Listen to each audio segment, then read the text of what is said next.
আজি আমি অৰুণাচল প্ৰদেশ গৈছিলোঁ। এয়া অৰুণাচল প্ৰদেশৰ নামচাইত অৱস্থিত গল্ডেন পাগোডাৰ পৰাই মোৰ এই দিনটোৰ আৰম্ভণি জনাইছোঁ। এয়া বৰ সুন্দৰ পৰিৱেশ। আমি সকলো নামিলোঁ বাছৰ পৰা, নামি টিকট কৰি এয়া মন্দিৰৰ ভিতৰ ফালে সোমাই আহিলোঁ। আৰু বতৰটো ইমান ভাল নাছিল, তথাপিও মানে বৰষুণ চৰষুণ নাছিল বাৰু, ৰ'দ ওলাই আকৌ সোমাই তেনেকুৱা আছিলে। মৰ্ণিঙতে তাত বৰষুণ দিছিলে বুলি কৈছে, বাকী এতিয়া নাই বাৰু। ধুনীয়াকৈ আমি ফুৰিলোঁ মেলিলোঁ, এয়া ভিডিঅ' বনালোঁ চাৰিওফালে। ভিডিঅ' বনাই মেলি কৰি মেলি এয়া ভালেই লাগিলে দিনটো। চবেই নিজৰ নিজৰ ভাগে আৰু পৰিষ্কাৰ পৰিচ্ছন্ন জেগাবোৰ বহুত খুবেই ধুনীয়া। আমাৰ ৰংঘৰ কাৰেংঘৰ যেনেকুৱা ঠিক তেনেকুৱাই। পৰিৱেশটো বহুতেই চাফ চিকুণ আৰু বহুত সুন্দৰ। চাৰিওফালে ধুনীয়া পৰিৱেশ মানে তাত অৰুণাচলতে আছে।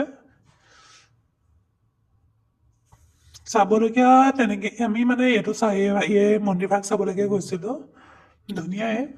তাৰপিছত ইয়াৰ পাছত পালোঁগৈ টুংটাও ৰিজৰ্ট বুলি ৰিজৰ্ট এখন আছে নামচাই পৰা অলপ আগত। তালৈ গ'লোঁ, তাত বৰ ধুনীয়া পৰিৱেশ আছে। এখন ৰেষ্টুৰেণ্ট আছে, ৰেষ্টুৰেণ্টৰ ভিতৰলৈ সোমাবলৈ 50 টকাকৈ টিকেটত লয়, টিকটৰ মূল্য। আৰু তাত সোমাই গৈ এয়া বৰ ধুনীয়া বাৰ আছে আৰু কিবা কিবি ৰুম চুমো আছে, থাকিব মেলিব পৰাও আছে ৰেষ্টুৰেণ্টখনত সুবিধা। আমি তাত গৈ এনেকৈ ফটো চটো মাৰিলোঁ, ভিডিঅ' অকণমান বনালোঁ। মই ভিডিঅ' বনাই মেলি ধুনীয়া লাগিলে পৰিৱেশটো, খুবেই ধুনীয়া পৰিৱেশ।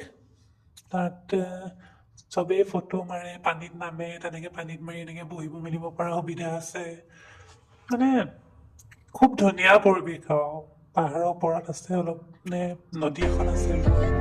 তাৰপিছত এইটো এটা ৰিলচ এটা বনালোঁ, কেনেকুৱা লাগিছে জনালোঁ দেই। এনেই আৰু জাষ্ট খোজকাঢ়ি কিনো কৰিব লাগিলে। অৱশ্যে ৰ'ব দেই, একদম ধুনীয়া এটা আছে, কি চাব দেই।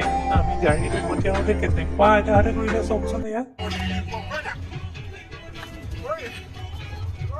খুব ফূৰ্তি কৰিলে কৈছোঁ ন, একদম মজা লাগিলে। পাৰফেক্ট ফূৰ্তি কৰিব জানিছে। আৰু কিছুমান ইমান ধুনীয়া ধুনীয়া বিহু গাইছে, আপোনালোকে মানে শুনিব। যিবিলাক অসমীয়াৰ একেবাৰে নিভাঁজ বিহুগীত, তেওঁলোকৰ পূৰা মুখৰ পৰা কালি শুনিলোঁ, একদম মানে ধুনীয়া লাগিলে। আৰু যদিও ইমান ল'ৰা যোৱা নাই মোৰ লগত, গৈছে তথাপিতো মানে খুব ধুনীয়া লাগিলে, মানে এনজয় কৰিলোঁ আৰু লগতে। কিনো ফুৰিবলৈ হ'লে মনটো চাহ পালেই হৈ যায়, কিন্তু ল'ৰা ছোৱালী বুঢ়া বুঢ়ীৰ লগত কথা নাই নহয়।